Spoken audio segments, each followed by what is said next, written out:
কলকাতা টিভিতে আপনাদের সকলকে স্বাগত। আপনাদের সঙ্গে রয়েছি আমি অঙ্কুর। সিজেপির পক্ষ থেকে দেশ জুড়ে স্কুল ঠিক করো এই প্রচার কর্মসূচি শুরু হয়েছে তাদের পক্ষ থেকে, এবং সেই কর্মসূচির শুরুতেই তারা ধাক্কা খেয়েছিল রাজস্থানে গিয়ে। রাজস্থানের জয়পুরে গিয়েছিলেন সিজেপির অন্যতম মুখপাত্র আশুতোষ রাঙ্কা এবং আরো সঙ্গে ছিলেন কিছু কয়েকজন কর্মী। সেখানে গিয়ে তারা দেখতে পান একটি মহিষের গোয়ালঘরে সেখানে স্কুল ছাত্রদের পড়ানো হচ্ছে। সেই ছবি তুলতে গেলেই তাদের উপর হামলা হয়, তাদের গাড়ি ভাঙচুর করা হয়, যার বিরুদ্ধে তীব্র ক্ষোভ উগরে দেন তারা। 48 ঘন্টা সময়সীমা দেওয়া হয়েছিল অভিজিৎ দীপকের পক্ষ থেকে যে ওই স্কুল সংস্কার করতে হবে, এবং যারা এই ঘটনায় আশুতোষ রাঙ্কাদের উপর হামলার ঘটনায় অভিযুক্ত ছিলেন তাদের বিরুদ্ধে পদক্ষেপ করতে হবে, শাস্তিমূলক পদক্ষেপ করতে হবে রাজস্থান সরকারকে। এবং সেই 48 ঘন্টার সময়সীমার মধ্যেই আমরা দেখতে পেলাম রাজস্থান সরকারের পক্ষ থেকে একটা বড় ঘোষণা এলো। 12,500 কোটি টাকা স্কুল সংস্কারে বরাদ্দ করলো রাজস্থান সরকার। যে পদক্ষেপকে অত্যন্ত তাৎপর্যপূর্ণ বলা হচ্ছে এই কারণেই, তার দুটি কারণ রয়েছে। এক হচ্ছে স্কুল ঠিক করো কর্মসূচির এটা একটা সাফল্য, ককরোচ জনতা পার্টির সাফল্য। দুই, তাদের ওপর হামলার পর সেই বিষয়টি যে দেশের কোনো পক্ষেই যে খুব একটা ভালোভাবে নেওয়া হয়নি সেটা বুঝতে পেরে সঙ্গে সঙ্গে স্কুল সংস্কারে যে রাজস্থান সরকারের পদক্ষেপ সেটা একটা বড় সাফল্য বিরোধীদের। কারণ ইতিমধ্যেই এই যে স্কুল ঠিক করো কর্মসূচি এবং রাজস্থানের যে ঘটনা ঘটেছিল আশুতোষ রাঙ্কার উপর হামলা, তার নিন্দা করেছিল কংগ্রেস সহ অন্যান্য বিরোধী দলগুলি। এবং তৃতীয়ত হচ্ছে রাজস্থানে রয়েছে স্থানীয় প্রশাসনের নির্বাচন।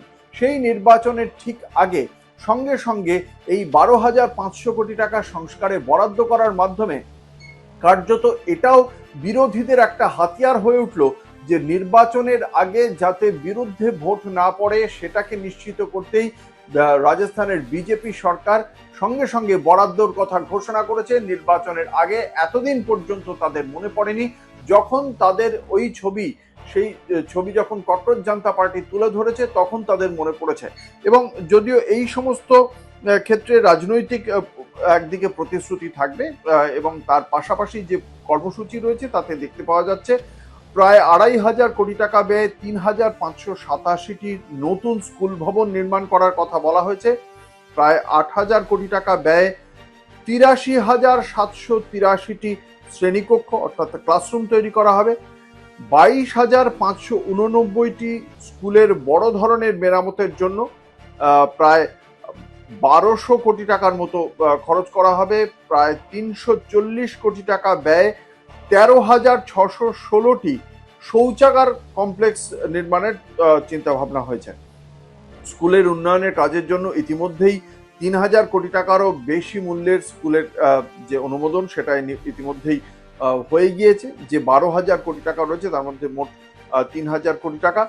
এছাড়া ডিজিটাল শিক্ষা খাতে 9,000 স্মার্ট ক্লাসরুম, 7,000 আইসিটি ল্যাব মানে তথ্য এবং যোগাযোগ information and communication technology lab, 80,000 tablet দেওয়া হবে। এবং 2026 সালের ডিসেম্বরের মধ্যে ডিজিটাল শিক্ষা খাতে ব্যয়ের জন্য 1,087 কোটি টাকা বরাদ্দ করা হয়েছে।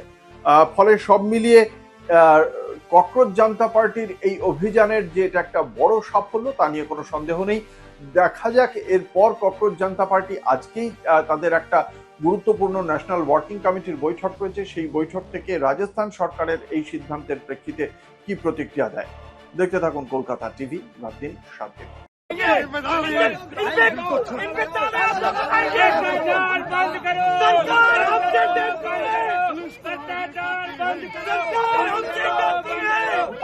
सरकार